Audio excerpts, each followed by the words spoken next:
I'm about to go on TV in 10 minutes. Sometimes you get to that place in life where you really have to evaluate what you're doing and decide, is there another path for me? So we're in the makeup room and we're set. The makeup's on, we're ready to go. And now it's down the big CCO hallway to head to the studio. Is there something else that would help me grow? Brakeman's ready. Today we're going to be talking about changing careers, feeling the fear, doing it anyway. Oh, just lost a little tube with the little air compressor. You know what? When life knocks you down, you just keep going. That's what I say. With one of my favorite people, and I'm sure one of your favorite people too. Look at all these people! All right! Woo! I'm Jason from Channel 4. What's your name? Barb. Barb, tell me what you saw. Not bad, not bad. A minute ago. Oh my goodness. I didn't expect that to happen, everybody, but here's a monkey on me.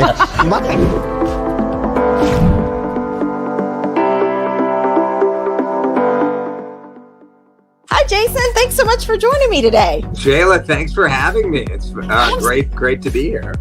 Absolutely. So we've talked about this before, and I've had you on my radar for Let's Chat for a while, and I was like, I've got to find something that's just like different to bring you on to talk about. And this is definitely different. But I think the conversation that we had around your decision to make this change is a conversation that a lot of people have been having over the last couple of years when they're really taking inventory of lived life and deciding, what do I really want to be doing? What do I want my life to look like? Yeah, I think a lot of us, COVID sort of forced those conversations. But in many ways, I think a lot of us have been having, maybe it's a life event that causes you to reevaluate it. For me, it was, one of the things in our business is that, and I sort of like this, we're forced because of the length of an employment contract to affirmatively decide every couple of years, you know what? Yes, I do want to be here. And sometimes those decisions are made because you have to have a job, right? Like so many people are in that circumstance, so they don't have the luxury maybe that I did to take a moment, reevaluate and say, you know what, am I doing exactly what I want to do? And so I feel very lucky to have had that opportunity to evaluate it, think about it, and to have an opportunity that intrigued me enough to make me say, like, all right, like after 25 years of doing TV news, what would life be like if I tried something else? But this something else that you're trying, it's been on the radar for years for you. Radio was a part of life when you were going through school, and it's sort of one of those passions you never really let go of. Yeah, I think a lot of us have that, right? Like something in the back of your head where you thought, like, you know what, maybe I'll do this, or I would love to do this if I could afford it, or I would love to do this if the right opportunity came along. I think for me, like going into radio was something that, it's certainly not, if I were here talking to you saying that I had decided to, move to Tahiti and open a tiki bar, that would be like a radical change. But I think sometimes like it is even the changes that aren't that, to maybe an outsider, it's not that radical. It is still, I think, rather unusual to be in a job that you love and to have the guts to say, like, you know what, I love this job. What if I love something else better? And was this for you something that you kind of weighed over and over for weeks or months? Yes, a thousand times yes. Yeah, there's no question. This was not a rash decision. This is a discussion that had been going on for months. This is something I want to do. What are the pluses? What are the minuses? And ultimately for me, it became an issue of this. I'm 47 years old. If I had signed another contract to stay at TV, I would have turned 50 during that contract, which is pretty cool, right, Shayla? I mean, I started working at Channel 4 when I was 27.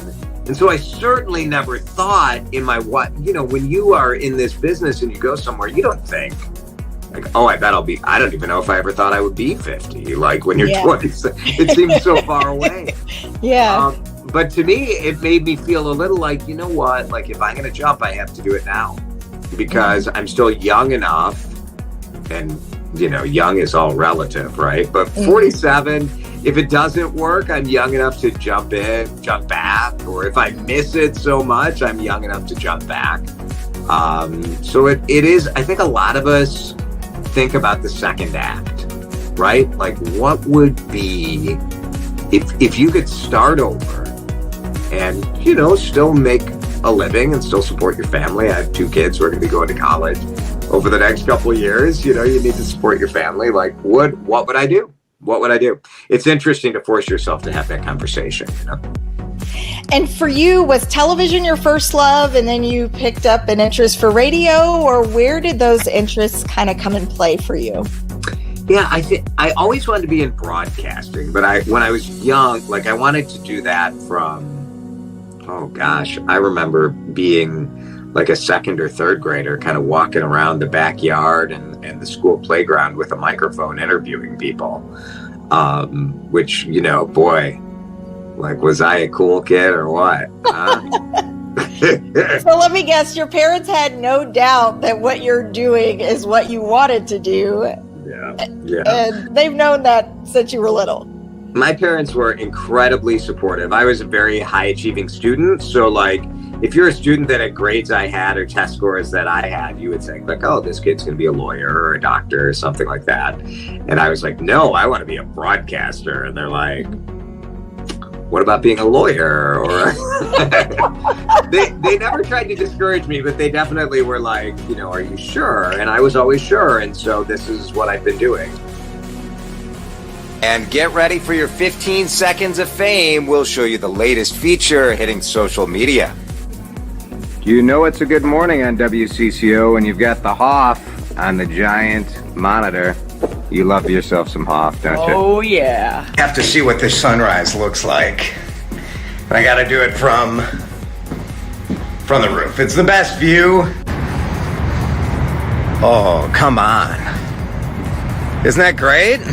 So I don't know. I'm in a weird situation, Shayla, where it's not. I can't honestly say to you, I always wanted to do radio, and just finally this opportunity came along. I don't know. I've always just wanted to have conversations with people. Hi, Pat. Thanks for the question. Is there a sock system? Sort of. It's organized, but I don't have here's how this goes. The roots for the home team. I loaded it up with the spice. You helped create this with Mia Bang. Yes, I did. What's your name? My name is Zaria Mosley. Zaria, what's in the salad? And I've always wanted to connect with what's going on in the news. It's about 4:30, almost. We're ready to get the show started. Kim's ready. Hi. Allie's ready. Rickman's ready. And I've always wanted to make people smile and make people celebrate the good in life. 2, 4, 6, 8. Who do we appreciate? Frazier, donate now. Doing morning news has been like a dream job other than the schedule. As far as the ties, it's a little more of a system in here in the closet. These are all the ties after they've been worn. So this is quite a number of ties, but that way I don't repeat.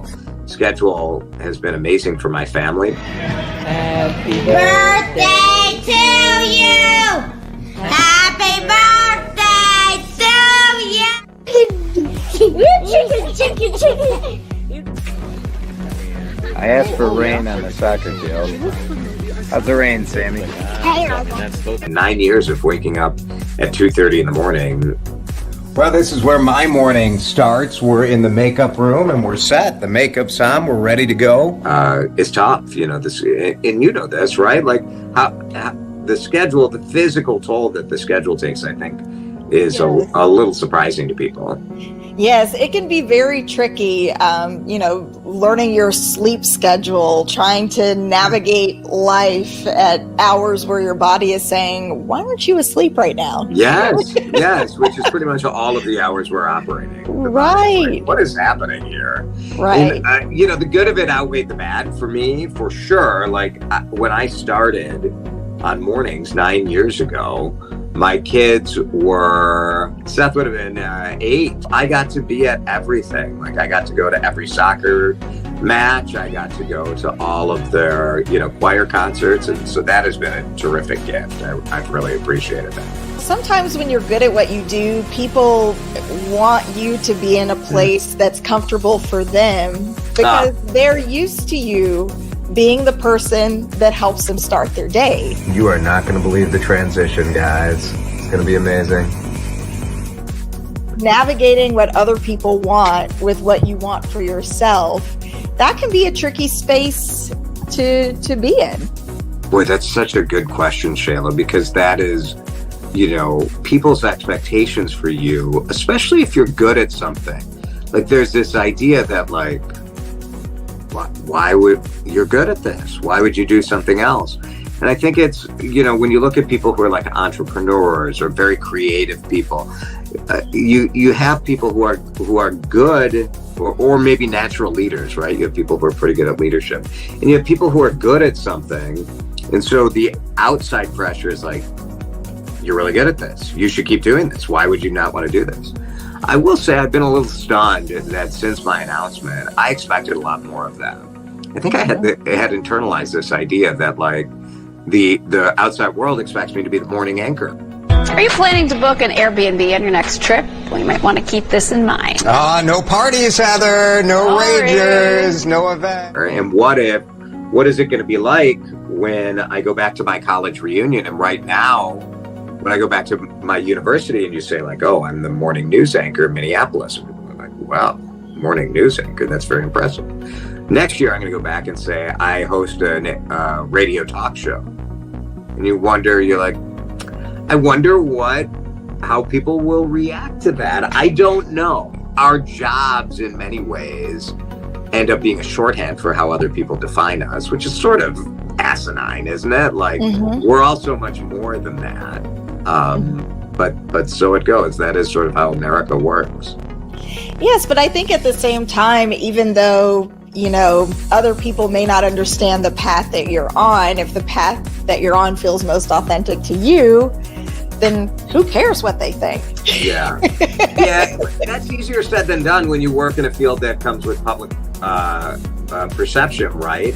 Yeah. So as much as, like, I think we all think that we're strong enough to really internalize that and act on it.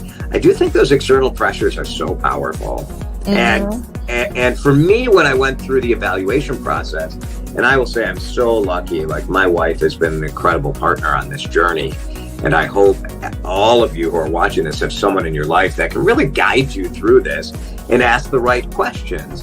What are you seeking? How would you describe your dream job? What are the elements of a dream job for you beyond just like what the position is? What sort of things really trip your trigger or get you excited? How much is money a factor? It's okay for money to be a factor, but is that the driving factor? What are you seeking? Like, I think these are really important questions that too often we're just kind of bouncing around through like, well, this sounds like the job I should be taking. Well, what is the job that really in your heart you feel? And it's hard, again, like when you're in a situation where I do truly love what I do. So that makes it harder. I think a lot of us, if you're in a job that you don't like, well, it's not too hard to walk away, right? I mean, it's always hard. You need the paycheck. People have bills to pay, all of those things. But if you hate your job or you hate your boss or you hate your coworkers, like, well, making a move is easy. When you actually do love your job and you really, I mean, I am in, and I'm not just saying this, like I would tell you, but it is the reality that I really enjoy my job. Yeah. And so it was tough to pull the plug. It was tough. Kind of what we were talking about when I worked in Tampa and made the decision to leave to go to North Carolina, I had friends who were saying, are you feeling okay? Like, what are you doing? Like, you're going from market 13 to market 100. Like, what is going on? And for me at that time, I had always wanted to get on the anchoring path. And everywhere I'd been, I'd only been good enough to fill in here or there, but never have an actual TV home. And so I went to Market 100 in part because I went and visited and I said, I don't know what it is, but there's something about this place that feels like I'm supposed to be here. And I feel like in the same way that Minnesota has sort of showed me in my time here why I feel like I was supposed to be here, that experience kind of showed me going there why I needed to be there. And it was sort of a time to reset. But at the root of it all, I wanted to know how it felt to be good enough walking in the door to do the job that I always wanted to do. And it said it in writing, and I wasn't having to jump through 15 hoops to know what that felt like. And so it was like, okay, so now, I know other people aren't going to understand the choice that I'm making, but the person that emerged on the other side of it just felt so much more vibrant and whole and full because I was like, now I've done everything that I said I wanted to do. And even if other people didn't understand it, I can say that in my television career, I've checked all of the boxes that I wanted to check. It's funny you telling this again because it brings that back.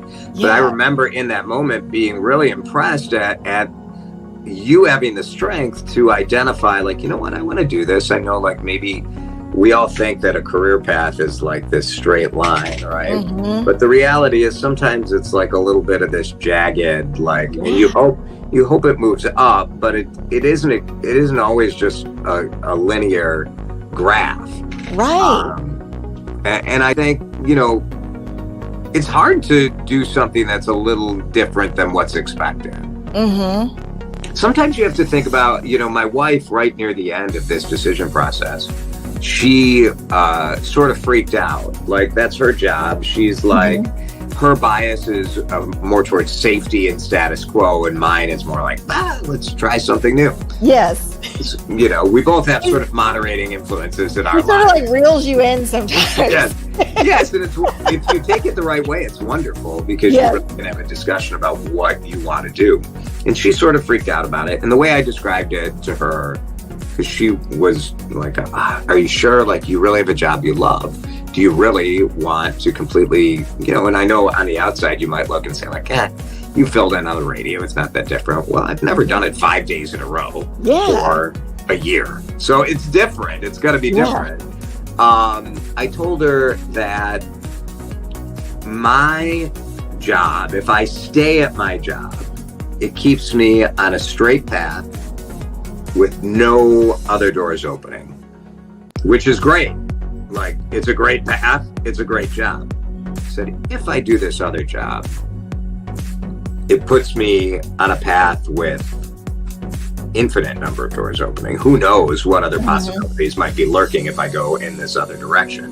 And so the thought was more, okay, do I want to continue on a path essentially towards retiring at the place that I'm working, or do I want to see if other doors open?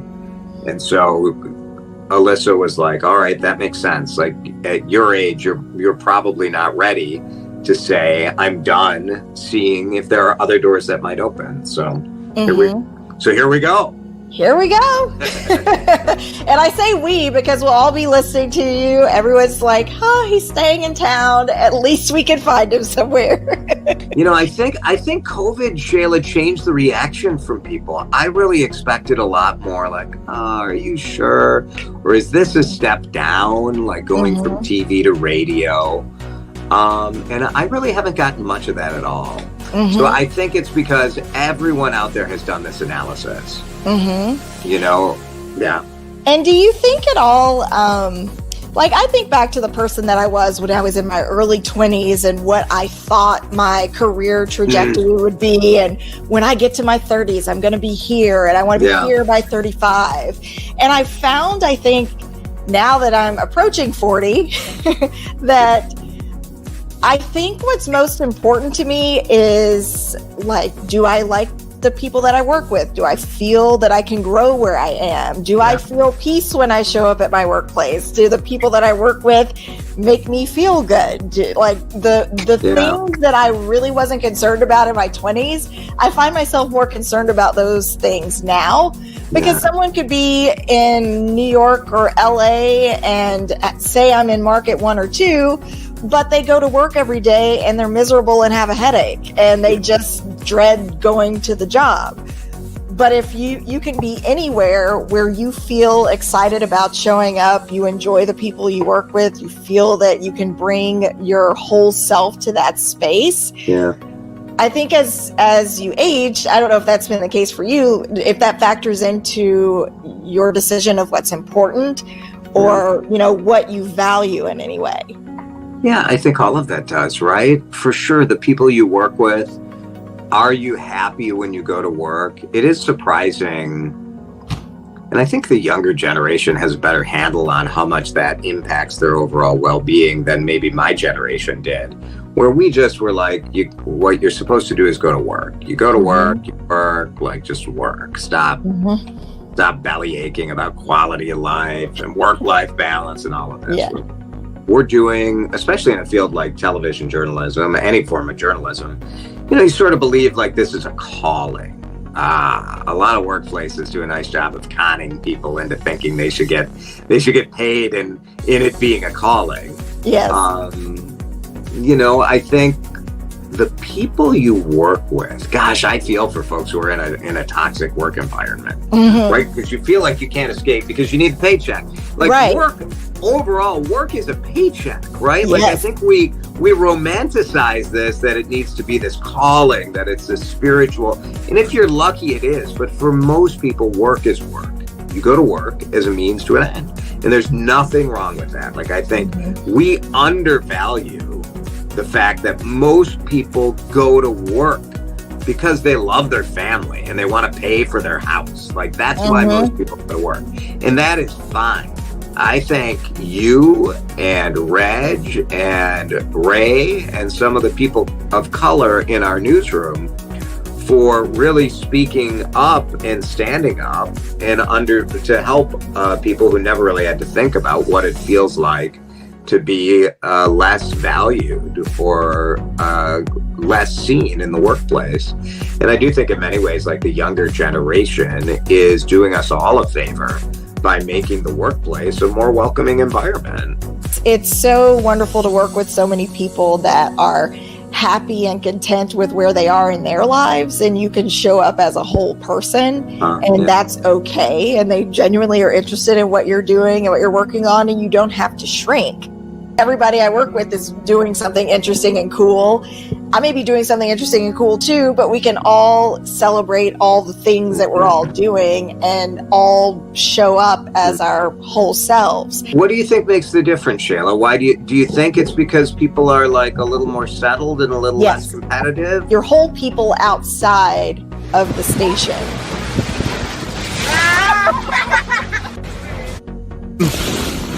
Here we go. Woo! You have a whole life outside of the station. When I was a kid, my dad wired speakers through the house to play spooky music. So we continue the tradition here. Work is just a piece of who you are. St. Paul, you want to know what your roads look like? I have you covered. Look, here it is. Here are the roads. They're wet. But it's not the totality of who you are. Yeah. So when we all come together to this space, we're all bringing, the vibrant wholeness of who we are to it. This is amazing.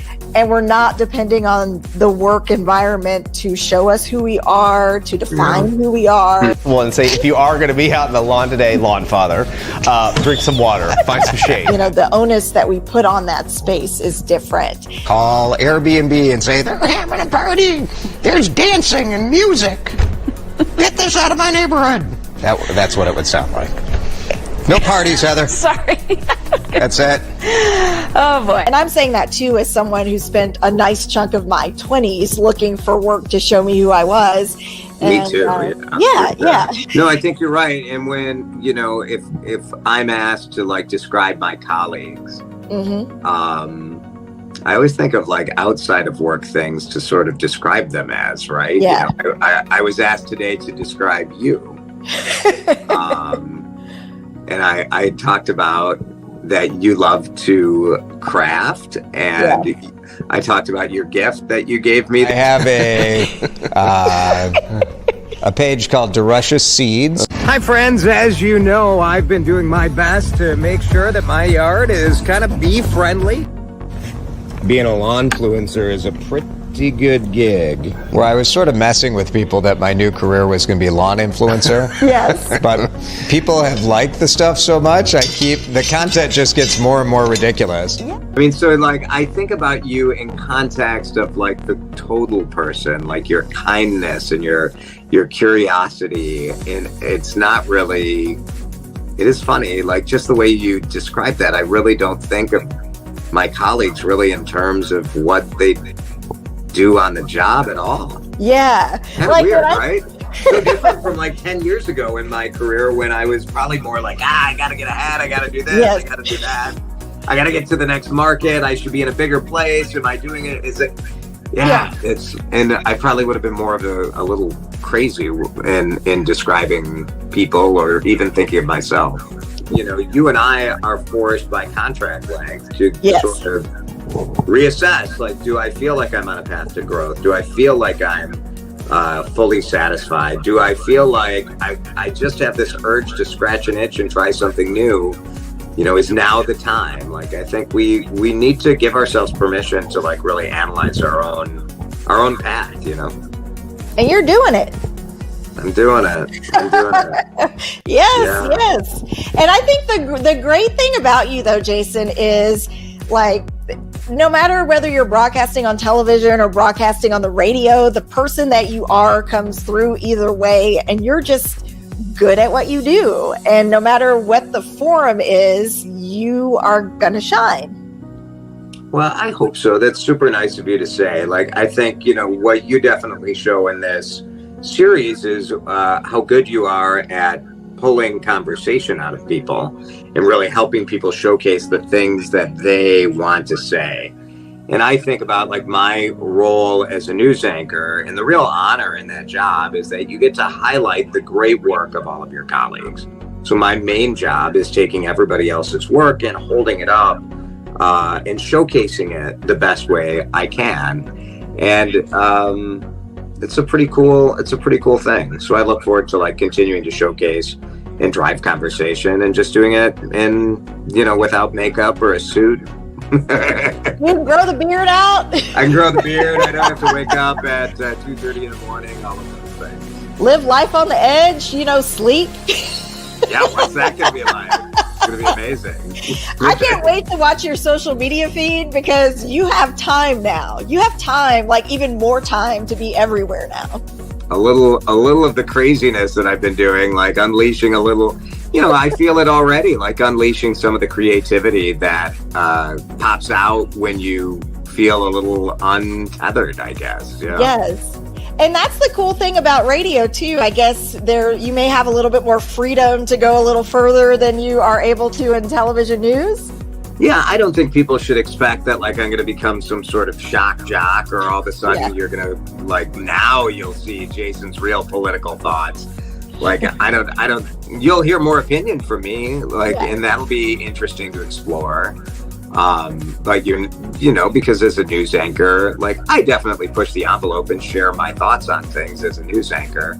But, I don't think anyone has any sense as to what my politics might be or what any of that stuff. You try to be as fair as you can. So it'll be fun to like try to hold the powerful to account in the radio format and see how that goes. And I'm sure I'm going to screw up a lot of things. I'll be wrong a lot. I always feel like I'm very willing to be wrong. Most people are very willing to be wrong. Most people are not willing to admit that they're wrong and try to grow from it. And I think I'm pretty willing to admit like when I mess something up, or when I mean, I've done that. I do that. Talk to anyone that I know. They have heard from me before saying like, "Oh, I messed that up. I'm really sorry."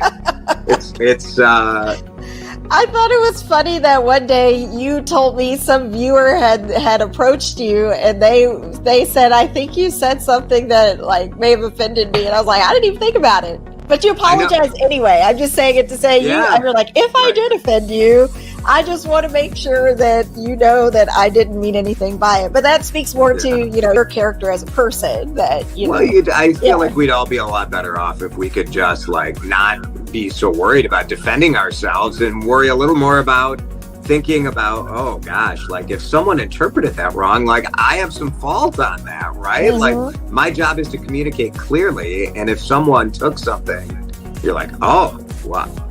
And at first when someone contacted me, I was like, I'm not sure what you're talking about. And then they said, and I was like, oh, like I could totally see how you would see that as like an insulting comment, and you're right. Like, I sent a lot of emails to viewers that say like, oh, like you're right, like that's not what I meant, but that sure is what I said, and I'm glad you pointed it out. And there's something I was going to ask you about before I let you go. It was something that you had told me, and I want you to say it so people hear it correctly. But it was one of your mentors, and you told me about how they taught you how to play devil's advocate to try to get people to engage in different ways. We don't really know what your position is on anything, but you're good about getting people engaged in that way. Heather always says that if you watch me at 5 o'clock and then watch me at 6 o'clock, I'll have played both sides of an issue in a conversation, which is true. Like I just want I want to, make sure that people feel like they're represented, and that like our show is a safe place for you to have views, and it's okay, if everyone on our show is saying the same thing, what's the point of me like saying the same thing again? Like it's boring. So sometimes, Heather always takes like the nicest position. So she leaves me with like the position of a monster. But then Riley and I are just on the end like, like he said what? He said what on the news today? Sometimes you just gotta have some fun with like people. You do. I feel like most people get it, but enough people don't that you're like, huh, like, all right. Yeah. Like I've been doing this for 10 years on this TV station. Yeah, that's awesome. It's fun. So what would you like to leave people with before you tell us where we can tune in and find you on your new adventure? Aside from your social media posts that we'll be able to follow religiously. Yes, it's going to be more than just doing backyard lawn influencing, which I've been doing a lot of mostly for a joke on Instagram. I think it's going to grow, Jason. We're speaking it into existence. You got to size it. I just want people to know, like, in 20 years, I walked into this town like all of us do when you come to wcco-tv as a nobody. And there's a certain hubris involved in television news that we show up on people's screens. They don't know who we are, and we expect them to believe what we're telling them. It's sort of crazy, right? You're like, why do you believe me? Well, you believe me because I come out on WCCO. Like, the work gives this kind of blessing that, no, Shayla, she knows what she's talking about. Jason, we vetted him. He knows what he's talking about. But for 20 years, like, people have been so kind and generous to me and my family, and in sharing their stories, in putting up with my nonsense, in allowing me to be myself and not have to like completely kind of button down into some sort of stereotypical news anchor figure. And it's just been the absolute dream job for me. It's taken me places I never imagined I would go, and had me, I grew up as a lower middle class kid in suburban Chicago, and the fact that, a couple of governors, I've interviewed them all, and it's sort of crazy, right? And it's all because of the job. It's not because of me. It's because of the transmitter and the call letters. And so you get this opportunity. And I just have never taken it for granted. Like, I hope people know like how appreciative I am of the fact that like they've trusted me. And we've been together through the absolute worst things that have happened in the history of this state. I was the first reporter on the air when the 35W bridge collapsed. I feel like, you know, anyone who is new working from home sort of became my friend during COVID, as that in a 9 a.m. mid-morning was sort of like people's buddy during COVID and working from home. I really wanted to be at work every day during COVID because I didn't want people to be freaking out. I thought if people saw me doing the news from my basement, that it gives this sort of signal that like, we're not so sure if everything's gonna be okay. But you know, on our station, Frank and Amelia were at the anchor desk and I was at the anchor desk. And so when people were watching during that time, especially the first 9 months or so, like I think we tried to send a signal of you know, kind of continuity, which I think, well, I've been surprised how many people have told me that they valued that. It's kind of interesting that they picked up on it and appreciated it, you know. And then, of course, the murder of George Floyd, a morning I'll never forget. The first time that I saw that video, and over Facebook, I, you know, was trying to make sure it was true and talking with the young woman who took that video on that morning. And we knew it would be big, but I don't think at the time we knew the scope of it. And then to go through that as a community, it's been, you know, I mean, these have been challenging moments, and I hope we've gotten through it together in a way that lets people know that we have a lot of work to do. But it is a reminder that I do believe most people are good, and sometimes people have to be shown the path that is good. And it's been what a privilege to like have a front row seat for that. We've had a lot of fun and done a lot of enjoyable. We've showcased people's greatest moments too. But in news, it's often kind of the worst things that stand out in your mind. And I hope that I rose to the occasion and was able to be a trusted source for people. Some people spend their entire life trying to have their passion meet their purpose. And you've been doing the thing that you're good at for years and excelling in that space. But whether it was here or anywhere else, the person that you are, because you're living so authentically, that person would show up. It's been that, you just nailed it. When your passion and purpose line up, it is a gift. Because we've both seen so many people who want to go into TV who have the passion, and they just don't have the skills. I mean, you can get better, you can learn, you can grow, but you can never like quite get over the hump. You either have it or don't, which sort of stinks. You're like, you hate. I would never want to be the one to tell someone. Yes. Like, I don't think so. But you know, when sometimes we all talk about it and you're like, I don't think so. And then you meet other people and you're like, boy, this person's gonna get it. And usually your instinct on that is right. Yes. So I just feel very lucky that it lined up. I do. I'm really grateful for it. I had grand aspirations of being a basketball player, but it didn't quite work out. So this TV thing, thank goodness you've got the goods for it.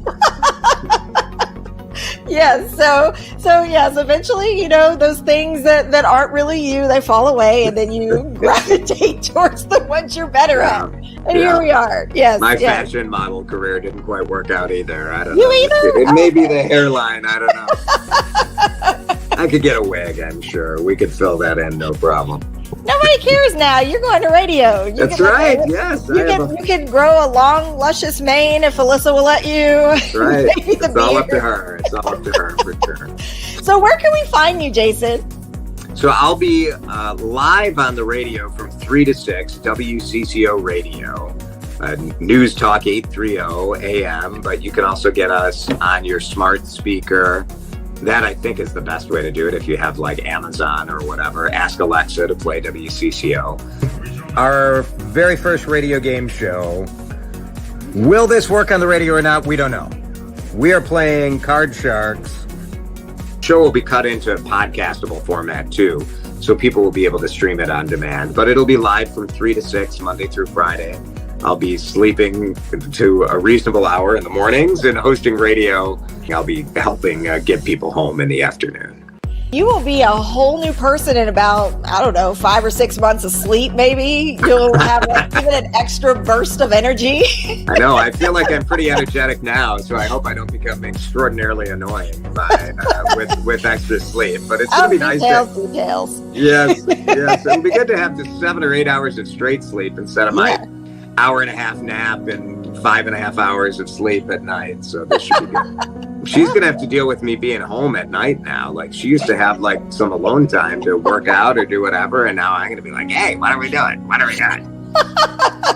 What are we watching? I get to finally watch some of the streaming shows that everybody's talking about. These things that I know, I watch Wheel of Fortune and maybe some of the Twins game and then go to sleep. That's my life. So there you go. People, please leave recommendations for That's shows right. that Jason should be watching because he has time now. Plenty I have of 9 years to catch up on, so let me know what I've been missing. Well, thanks so much for joining me today, Jason, and I can't wait to see how you soar. Of course, in addition to WCCO Radio, we can keep up with you on social media. You're always active on Facebook, Twitter, Instagram. Are you a TikToker? I'm trying. I feel like that age may have passed me by. I may be a little old. I love sometime TikToker. That's right. I There can't you do go. the dances. Like, I don't know that. All the platforms, you're probably dabbling in them all, but we can keep up with you in so many places. I appreciate your time today. Thank you, Shayla. All right. Thanks so much. Take care.